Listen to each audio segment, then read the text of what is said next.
เห็ดเข็มพี่น้องเอ้ยเนาะนี่คือเห็ดเข็ม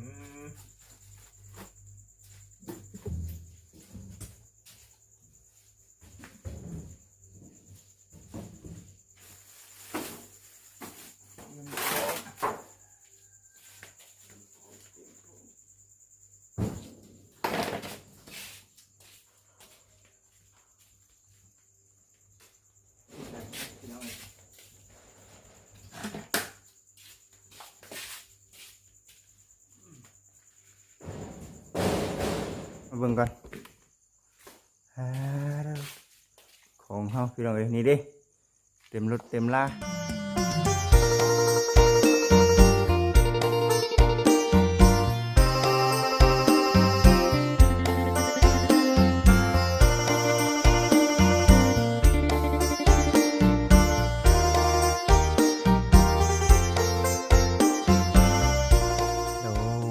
โดยเจ๋งบ่พี่น้องเอ้ย เนาะตื่นแต่ตีสามพี่น้องเอ้ยเนาะตีสามวันนี้ก็ได้เพราะว่าเตรียมของเนาะยันลงตลาดบ่ทันพี่น้องเอ้ย ตื่นแต่ตีสามวันนี้ก็ถือว่าเป็นมื้อวันอังคารเด้อพ่อแม่พี่น้องเด้อเนาะจิตเองก็ขอกราบสวัสดี FC ทุกท่านรอบเช้าเนาะพี่น้องเอ้ยตีสามสิเข้าตีสี่ได้ละพี่น้องเนาะเพราะว่าตื่นตีสามเพื่อมาล้างหน้าล้างตาเนาะก็พอดีฮอดตีสี่เดี๋ยวนี้ตีสี่เป๊ะพี่น้องเอ้ยเนาะเดี๋ยวนี้เนาะเดี๋ยวที่เก็บของขึ้นรถก่อนให้มีหน้าเป็นบริจิตให้เพิ่นนอนถ่ามีแต่ให้เพิ่นพักผ่อน ก็ถือว่าบุกเบียกนักคือกันนะทางมีหน้าก็ได้บริจิตเองก็มีแต่ว่าคนรถเลี้ยวเรียบร้อย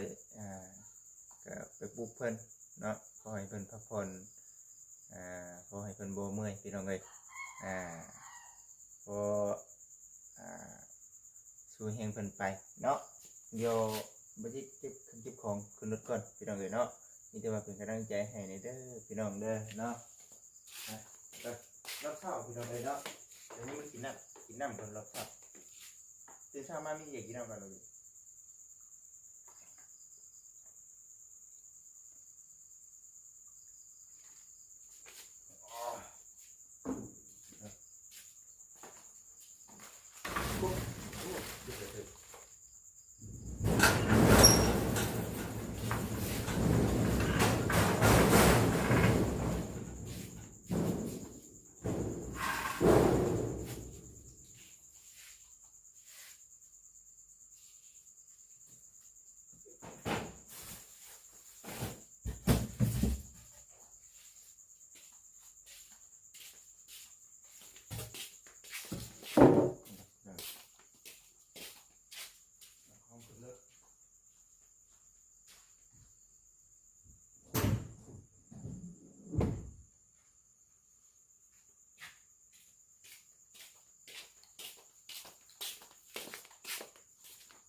ก่อน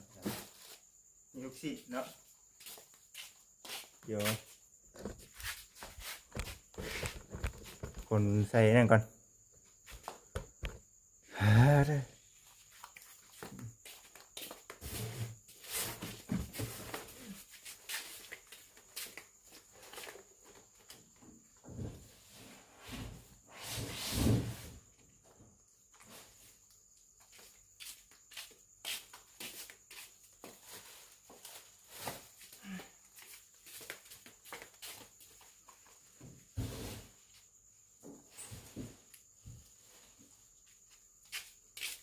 ลูกศิษย์ลูกศิษย์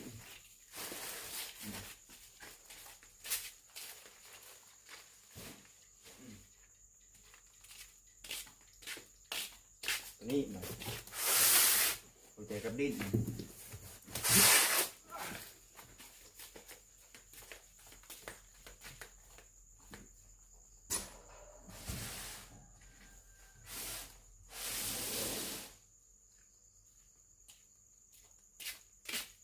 ไม่ได้ชื่อถุกมือมากพี่น้องเลยเนาะมีแต่เรื่องตลอด FC พ่อแม่พี่น้องคนก็ว่าคือบ่ใช่ถุกมือแน่บ่จิตค้าขายอาหารสดบ่ซั่นนะนี่ก็ขอโทษขออภัย FC หลายๆเด้อพี่น้องเด้อเนาะบ่สิชื่อเท่าไหร่บ่ชื่อมาจักเทื่อบ่ได้ค่อยแวะพี่น้องเลยเนาะครับบางอย่างบางเทื่อที่เดือดกันไปกันมามันคือว่าข้าวข้างไปนะพี่น้องเลยเดี๋ยวมีโอกาสได้ไปซื้อก่อนก็สิไปซื้อมาเนาะไปพี่น้องเลยเดี๋ยวของมาอีกก่อนเนาะอยู่ในตู้บัดนี้พวกนี้เอามาใส่พวกดิ้นหัวใจ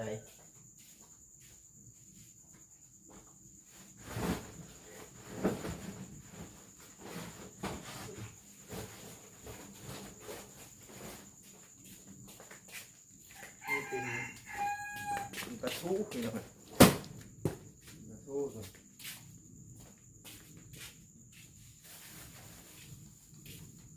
ดิ้นเลยเล่นอย่างบ่ได้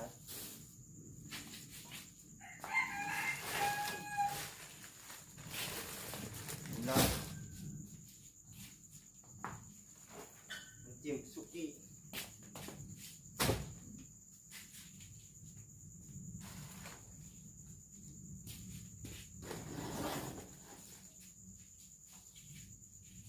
กระเทียมบ่มีเสียงเลยเนาะโอ้กระเทียมกระขับมันใส่กับ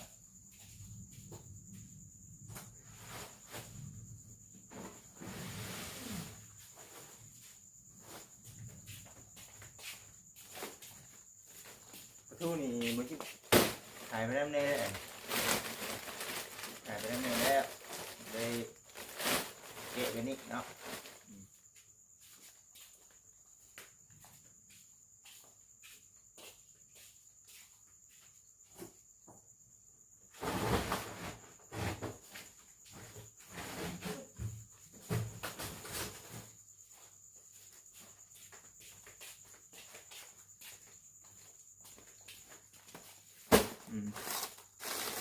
เดี๋ยวแม่เจนหนึ่งสี่สามเจ็ดนะประตูนะว่าจะเอาที่เดี๋ยวเขาโมมิเดี๋ยวเลยของครบทั้งเจ้าค้านะอะไรเลยละขึ้นกัน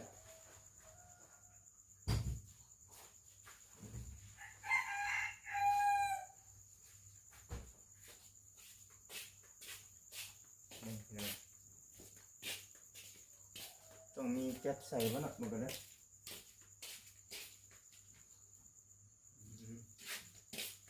เดี๋ยวแก๊สนี่ใส่ก่อน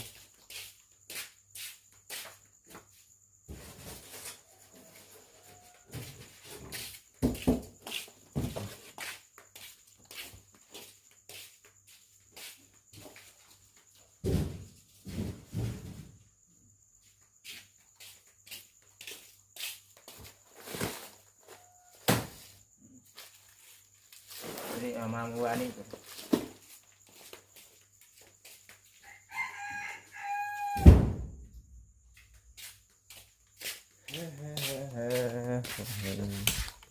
เป็นกำลังใจให้ในเด้อพ่อแม่พี่น้องเด้อ อ่าไปเรื่อยๆเนาะสามชาติใกล้จะหอดแต่นี่หาแต่สี่ครึ่งแล้วมัน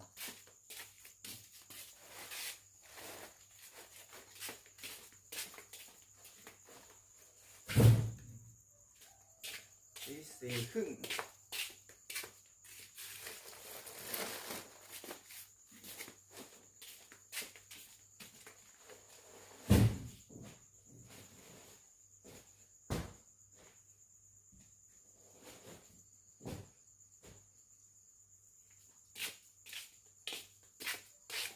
โอเคเนาะ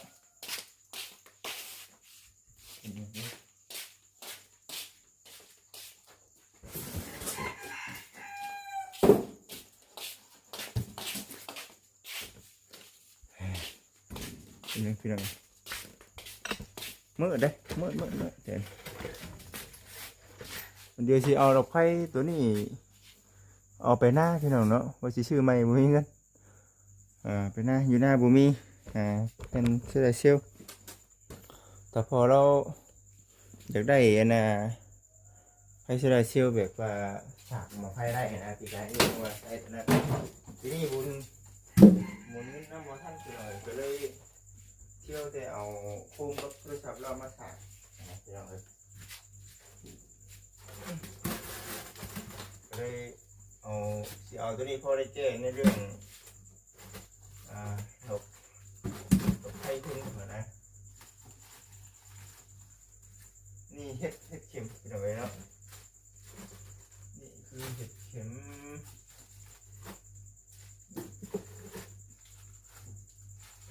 ตู้ห้องหนังบางไม่ได้เพราะว่าคือนิ่มพอคลองนะคือออกไปหน้าไม่ได้พี่น้องไอ้ของนะคือเงี้ยหมกไปหน้าเพราะว่ามันจึงได้ขายเพราะว่าอยู่เพื่อนห้องไม่ได้คอยได้อยู่มีน้ำจิ้มเพื่อนห้องไม่ได้อยู่พี่น้องเลย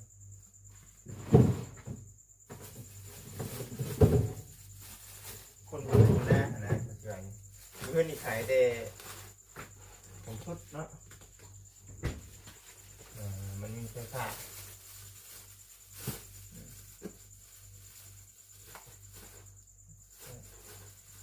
ไม่ได้เชื่อไพ่เนี่ยไพ่ก็ประเภทพวกนั้นไปเชื่อเลยนะ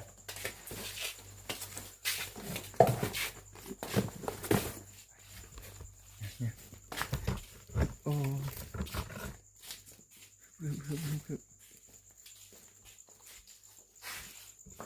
กันเด้อฉันเด้อพี่น้องเด้อ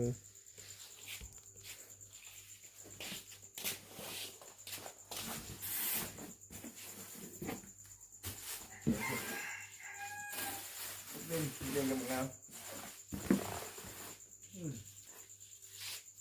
เดี๋ยวเอาผักกะหล่ำกินก่อน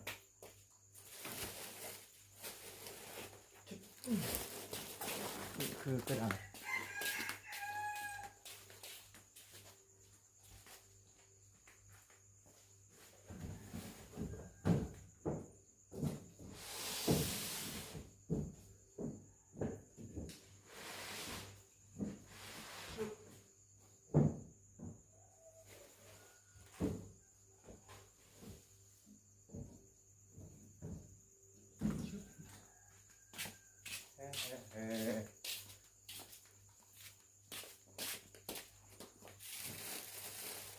มันตกหรือว่ามันเนาะ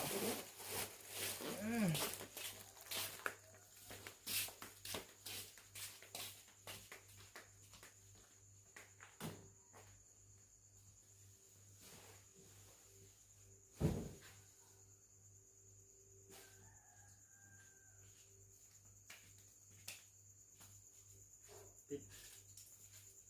ฝาปิด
ก่อนที่เราลงบ้าน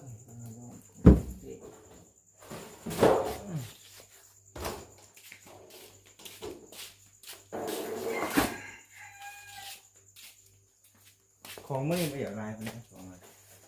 ตัวทั้งเจ๊เขาเจ้าเอาค่ายอย่างไรเนาะของก็ได้บุกเจ๊กัน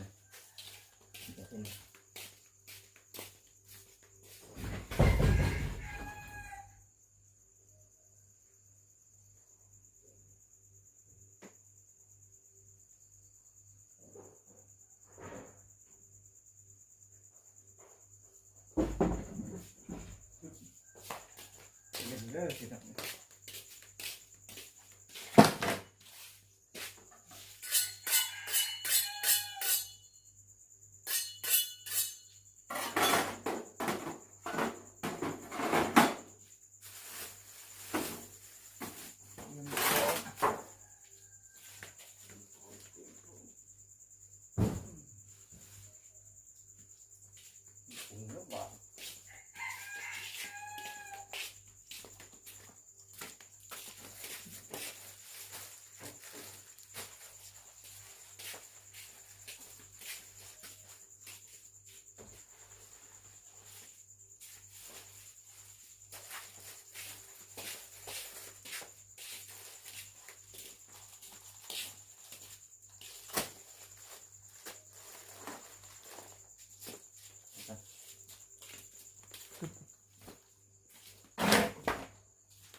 ร้อน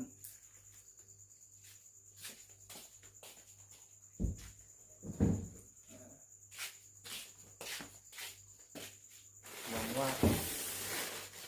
เรื่องเนี่ยเนาะ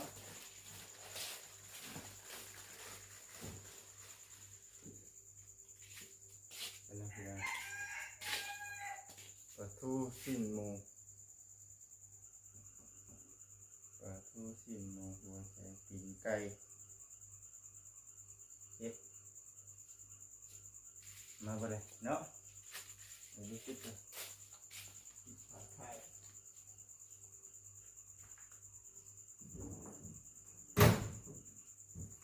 ผัดไทยเนี่ยเอาอันนั้นที่ไหนเลยเนาะเป็นอะไรเนี่ยเอาโต๊ะแล้วหวาน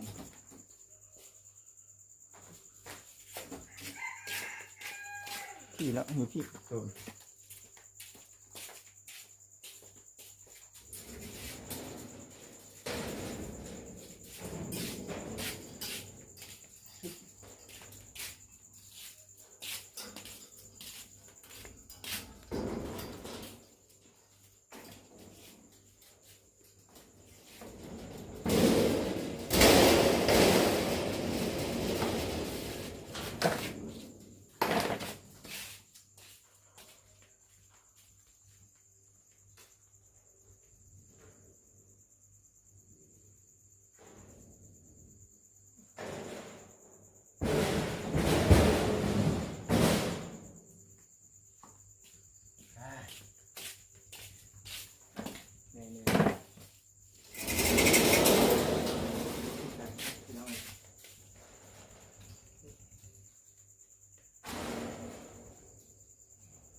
Cepet nengok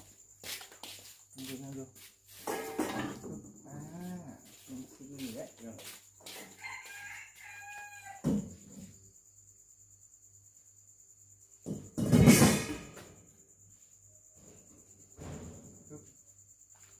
ยังอีกเนาะ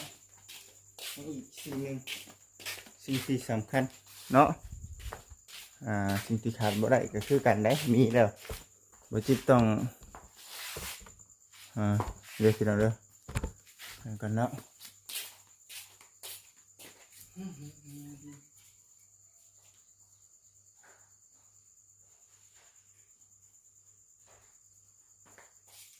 ชุบอันนี้เราเลยนี่เป็นของช่างทำเมเพื่อนเนาะเป็นเครื่องให้นี่ต้องเอาไปเพื่อทุกเชิญฝนตกมันไม่ได้นะโอเค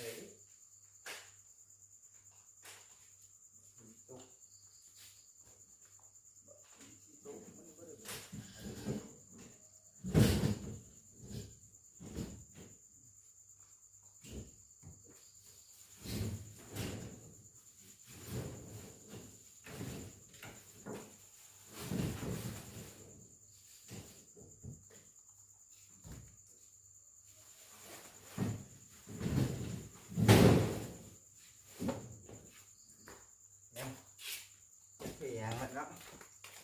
เป็นนึงกี่น้องจ้า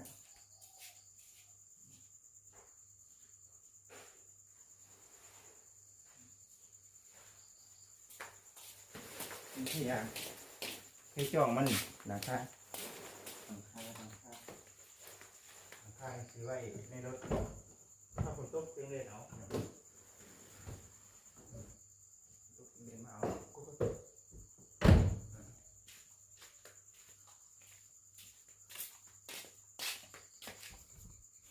น่าจะโอเคแหละพี่น้องเนาะเบิ่งสภาพพอพี่น้อง FC มาเบิ่งก่อนของเฮาพี่น้องนี่ดิเต็มรถเต็มลาเนาะก็สิประมาณนี้แหละพี่น้องนี่ดิหลายเติบ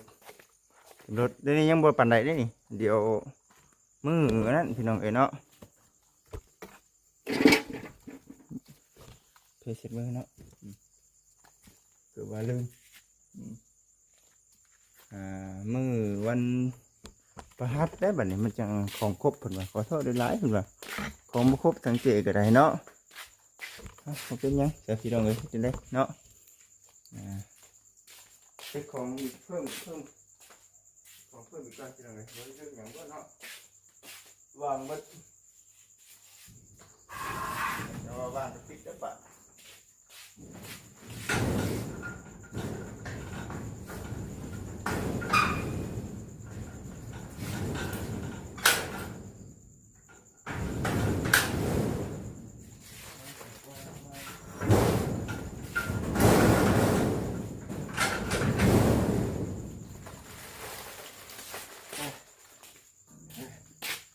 เยอะ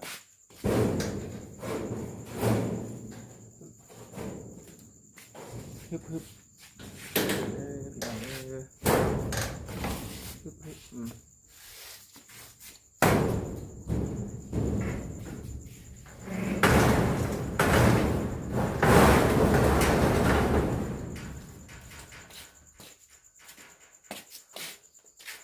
จะ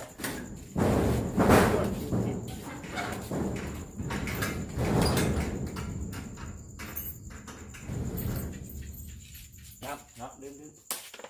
ต้องเอาน้ำไปพี่น้องเลยอยากกินน้ำมาเลยฮึบให้น้ำก่อนเนาะ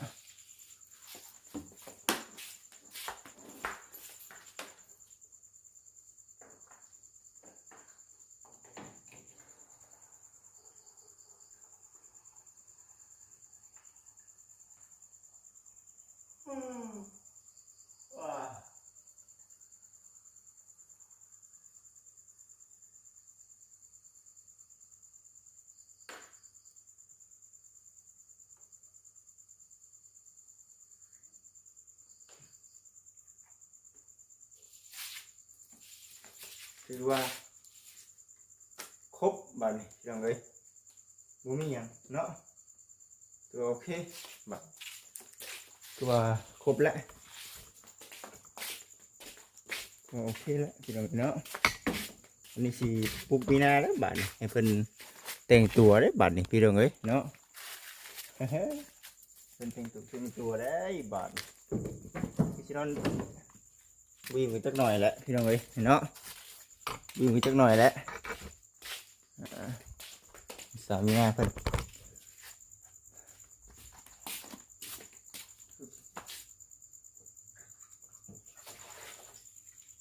นอนเลิกหลายค่ะตื่นเลิกหลายค่ะนั่นเสียเลยเนาะปวดหัวแต่ก็ต้องสู้เนาะไปสันคือสีประมาณนี้พี่น้องเอ๋ยเนาะเดี๋ยวบัจิตเองสิไปปุ๊บนี่นาแล้วก็สีสตาร์ทเครื่องรถไว้ท่าแล้วก็สีพากันเกียมไปตอนนี้ก็เวลา4:40เดี๋ยวนะเนาะ ไปสันเด้อพ่อแม่พี่น้อง FC ทุกท่านบัจิตเองขอขอบคุณในไลน์สำหรับทางพ่อแม่พี่น้อง FC ที่ว่าคอยเบิ่งคอยชมแล้วก็คอยให้กำลังใจอยู่พี่น้องเอ๋ยเนาะบัจิตเองก็สิพยายามสู้ๆเนาะสู้ทุกมื้อพี่น้องเอ๋ยเนาะสู้ตลอดเนาะเมื่อยอยู่พี่น้องเอ๋ยแต่ก็บ่ท้อเด้อพี่น้องเด้อเนาะเฮ็ดเวียกเฮ็ดงานมันก็เมื่อยเป็นปกตินั่นแหละแต่ว่าจิตใจเฮาบ่ท้อแล้วก็เป็นพอเนาะท้อได้แต่บ่ถอยคือเพิ่นว่าเนี่ยพี่น้องเอ๋ยท้ออยู่บางครั้งบางคราวก็แต่ว่าบ่ถอยพี่น้องเอ๋ยสู้ๆนั่นแหละคนเฮาเกิดมาเพื่อสู้เนาะคำบ่สู้ก็บ่มีอยู่มีกินพี่น้องเอ๋ยเฮ็ดเพื่อเลี้ยงปากเลี้ยงท้องครอบครัวแล้วก็ตัวเฮาเองเนาะพี่น้อง FC ไลฟ์ซันเดอร์สำหรับคลิปนี้ขอกล่าวคำว่าสบายดีพี่น้องเอ้ย โอเคเด้อพี่น้องเด้อ